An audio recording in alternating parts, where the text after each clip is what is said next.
guys, ayan, nagluto tayo ng bok choy.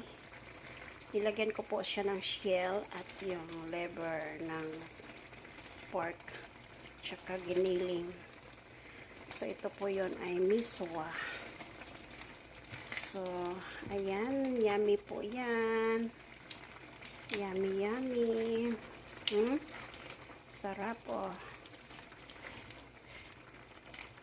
Yummy. Ito po yung dinner namin ngayon guys. Ni Yeye. Bok choy. Sarap yan guys. Yummy.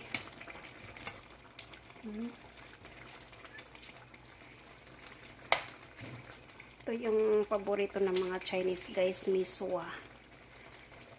Ayan. So, nabili si Yeye nito ng isang order ay 110. Sabi ko, ako na lang magluto. Kasi minsan nabili si Yeye nito. 110 ang isang order. Pero ako, pagtsagaan kong lutuin yan para makatipid naman kami. Ayan. So guys, thanks for watching. Have a nice day everyone. God bless. Bye.